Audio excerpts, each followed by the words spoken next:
What's up, everybody? Today we're going to be going over Runiverse, and we're going to be going over how to beat the witch. What builds do you need to beat the witch? I found that you only need DPS builds, and I'm gonna go for the two DPS builds that you're gonna need to play to beat the witch.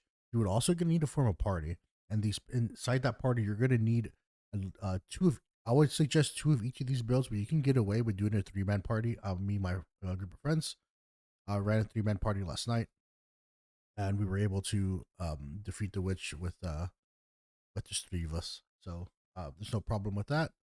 We're also actually even doing we actually added one modifier too, and I believe we were able to clear it as well with one modifier with three people.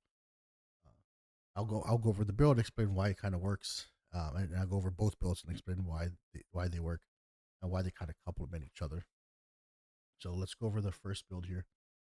So the first build here is pretty much pure red with the yellow passive. And what this essentially does is this allows for more AoE damage. This allows for AoE damage, which is Heat Wave as well. So both of these spells kind of together just kind of knock out your wave of AoE. Really clicky. This both of these spells just clear out waves of mobs. If you actually run into a mob, these just help you clear really quickly. I'll help you just kind of run and kind of muscle through a lot of these stages early on.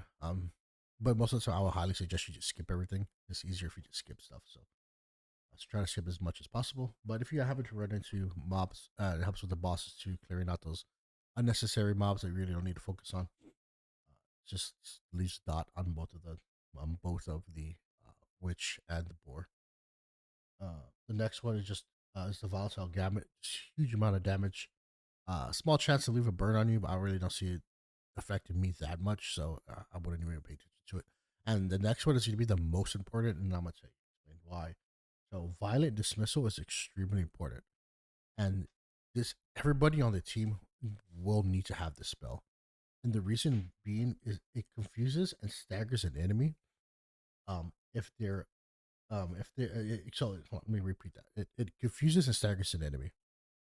So, what that essentially means is stagger for one pushes the bar back, so it helps them. If you're rotating between four people, they're attacking less because you're constantly have this on rotation. At all times, somebody should be always pushing this off every single turn. If there's four of y'all that have this, every turn one of these should be going off. And what that does is confuses them as well. And what confuse actually does is if there's two enemies, they can get confused and they can hit the other enemy. Like I've had the witch confuse the witch, and I've had her hit the boar for a ton of damage. Same thing, I've confused the boar and I had the boar hit the witch for a ton of damage. So this spell is definitely the most important, and everybody on the team, if you're running full DPS, is gonna need this spell because at the same time it also allows um them to hit themselves. I've seen the witch hit herself, and I've seen the boar hit itself for like 1100, 1800 sometimes. So this one is extremely important, and yeah, like there's no way around it. You're gonna need this spell. And the other build, so you can run this pure build where you have a pure DPS run this exact build. So you have two people run this exact build, and the only thing you're gonna need to switch up for the other build is gonna be a heat wave. So you would substitute heat wave here uh while equip it, and then you would substitute it for I think it's trimmer. Yeah, fade trimmer. So you would substitute it for this spell, and why? Just because it staggers all enemies. So if you had two people with this, two people will rotate the staggers on turn one and maybe like turn three, and then what that would allow is pretty much the witch and the boar will almost never get to attack, or they'll barely get to attack. I think it's extremely important too in higher modifiers when you're trying to increase your modifiers that you would have proper team built out like this so that you can lower the amount of attacks. I noticed that when uh, we tried to, I believe it was like bum rush. I think that was a modifier where they increased haste.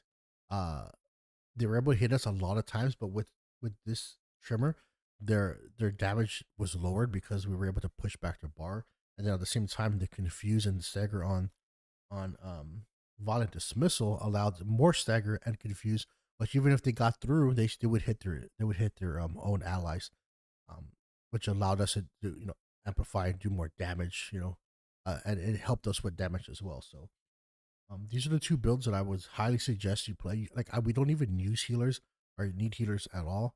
Um, if you had like we're three people, but if we had a fourth that would just do the same thing, we would just annihilate pretty much the bosses really quickly.